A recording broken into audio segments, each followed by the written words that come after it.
ఏంటిది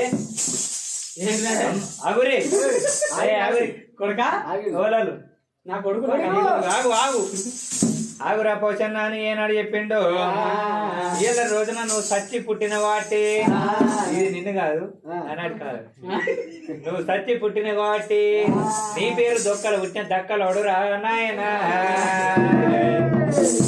దొక్కలు పుట్టిన దక్కలోడు నీది ఎంగిలి జీవనం ఉన్నది కొడక నువ్వు మాది వల్లను ముట్టుకోవద్దు నువ్వు పెట్ట విన్ని అంటుకోవాలి పెట్ట విన్ని భార్య పిల్లలతోటి కాపురం చేసుకోవాలి 5 ఏళ్ళకోసారి మాది గిన్నెల పటమే వంతు ఉంటది మరి మాది వల్ల ఏమో తూరుపుకుంటే నువ్వే పనోటికి ఉండాలి పనోటికి ఇల్లు కట్టుకోవాలి 5 ఏళ్ళకోసారి నీకు బోనం వండుకొని వస్తారు మరి అటువంటి 5 ఏళ్ళకోసారి వాళ్ళ ఇళ్ళ పటం వేయాలి బోనం వండుకొని వస్తారు నీకు పెట్ట మీద నైద్యాలు పెడతారు మీ ఇంటికి వచ్చి వాళ్ళు మొక్కుతారా మరి నీదేమో లఘు దండ విద్య ఈనాడు పెన్ను పేపర్ పట్టి రాసింది కాదు నువ్వు వెంటనే పెట్టద్దు పెడితే తిరగనే తిరగద్దు నీకు భూమి మీద చదువు ఇస్తున్నా తాటికమ్మ దత్రం ఇస్తున్నా ఇదే దీవెనాలు వెళ్ళిపోరా ఒరి పోషన్నా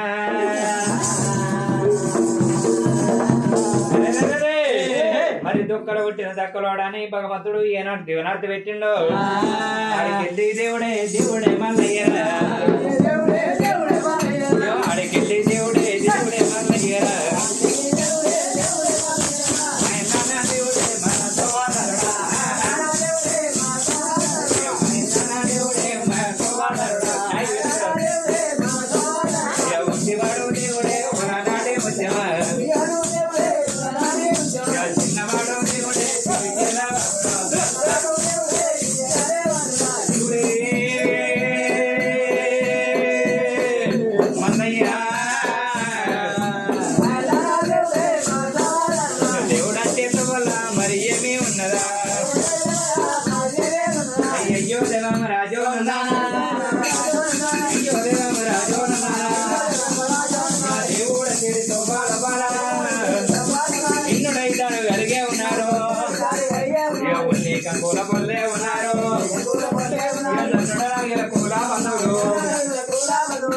ఉన్న కాడానైతేరా పూలా గురువు బీరప్ప ఉన్నాడు బీరయ్య బేటికి దేవుడు మల్లయ్య దేవుడు మల్లయ్య రానే వచ్చేరా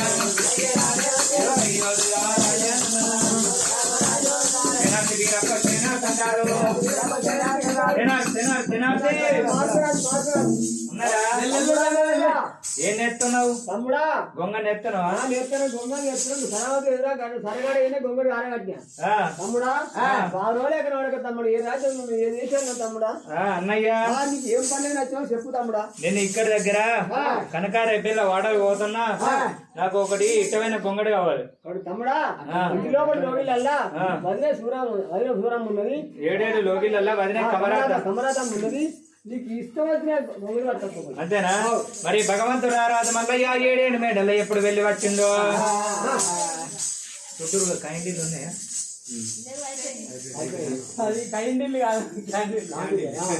మరి భగవంతుడు ఆరాధ మల్లయ్య 7 మేడల్లా ఎప్పుడు వచ్చిండో నేను గుళ్ళో నేరా నీ లెక్క స్టైల్ గా వస్తుందా నాకు కవరాతమ్మ బయటిపోయి నీ ఇష్టమైన గొంగడు తెచ్చుకోమని చెప్పంగా భగవంతుడు మళ్ళీ 7 మేడల్లో వచ్చిండు అలనాడు నేసిన 66 ముళ్ళది అత్తం నల్ల గొంగడి రక్తవేల కమ్మిడి మరి భగవంతుడు రారాజు మల్లయ్య తల్ల కింద గొల్ల కొబ్బరి పెట్టుకొని భగవంతుడు మల్లయ్య గొంగడి భుజం మీద వేసుకొని 7 మేడలు దిగుతుంటే వదిలే కమరాతమ్మ ఏమంటుంది మరి మల్లయ్య పోతున్నా కానీ ఏ మాట లేదా ఏ ముచ్చట్లేదా అన్నది ఆడికెళ్ళి దేవుడు బీరన్న బయటికి వచ్చిండు అన్నా బీరన్న పోతున్నా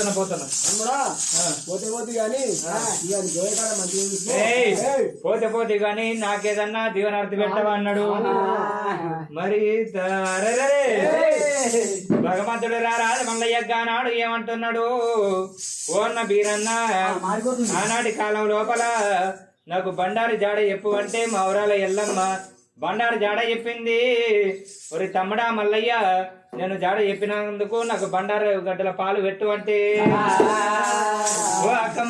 ఎల్లమ్మ ఇయ్యాల రోజున నీకు బండారి గడ్డల పాలు పెట్టినట్టు ఉంటే ముందర కలియుగం లోపల తోడ పుట్టిన అన్నదమ్ములు అక్క చెల్లెలను పుట్టేది ఉంటది.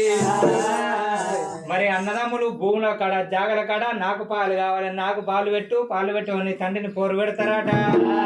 తండ్రిని పోరు పెట్టినాడు ఆడవిల్ల కూడా ఉరికత్తది. నాకు కూడా పాలు కావాలి, నాకు ఈ గట్టి కావాలి, నాకు ఆ గట్టి కావాలని పాలు పెట్టు అంటే మరి పాలు దిగబోదు, పంచాయత్ దిగబోదు. ఒరి తమ్ముడా రా రాజమల్లయ్య, మా అక్క ఎల్లవా నీకు నొట్టికి బొట్టు పెడతా, మరి చెప్పల గంధం ఇత్తగాని నువ్వు కోరుకున్నంత బండారి కొంగులు ఎత్తుకోమన్నా నాడు. ఇయ్యాల అటువంటి కోరుకున్నంత బండారు తీసుకోమంటే నాకు 7 గవ్వలు అక్క దానం ఇచ్చింది. 7 గవ్వలు దానం ఇస్తే అది అటువంటి ముందట కలియుగం లోపల నాకు పూజారులు అయ్యి ఒగ్గు పూజారు కుట్టాలని చెప్పింది. అది దివనార్త అయిపోయింది. ఇయ్యాల నాకు నువ్వు గొంగడు ఇచ్చినందుకు అన్నయ్యా, ఇగో నీకు కూడా 5 వెరికిళ్ళ బండారి దానం ఇస్తున్నా అన్నా. ఈ బండారి నీకు అట్టికి కాదు. అయ్యయ్యో దేవామ రాజు అన్నదాన, అయ్యో దేవామ రాజు అన్నదాన. ఇక ముందట కలియుగం కలియుగంలో పారా గోరి పురంలో వాళ్ళే ఉంటారే, గోరి పురంలో వాళ్ళే ఉంటారే. అయ్యో దేవామ రాజు అన్నదాన, కుమరోళ్ళెడ్డికి వాళ్ళే పోవాలే, కొత్తాకున్నాను నీకే దేవాలే. ఇక పుట్టు గుంగట నిన్నే పెట్టాలి. ఆదివారం వారం రోజున, శనివారం వారం రోజున నెత్తిన పెట్టాలి. అయ్యో దేవామ రాజు అన్నదాన, బయట పొందల నిన్ను మారేయాలి, బయట పొందల నిన్ను మారేస్తారు. ఆదివారం వారం రోజున ఇంటికి సరైన బియ్యాలు ఇచ్చారు. పెండాకిరికి దిక్కే అంటారే. అయ్యో దేవామ రాజు అన్నదాన, 7 రోజులు కూడా మీరే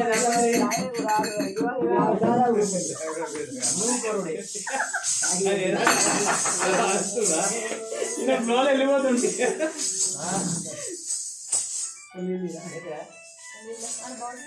చాయ్ కూడా మీరే తాగాలంటే అయ్యో చాయ్ మీరే తాగాలంటే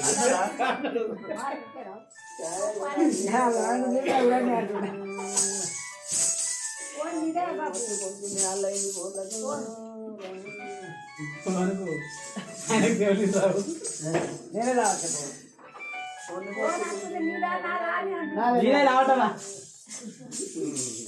అరే మీరే తాగుతాయి, మీకు అడ్డా అదే మీరే తాగదు. నువ్వు ఛాయ్ కూడా మీరే తాగుతుంది. ఊరికి అర్థం ఎక్కడికి పోయిందా?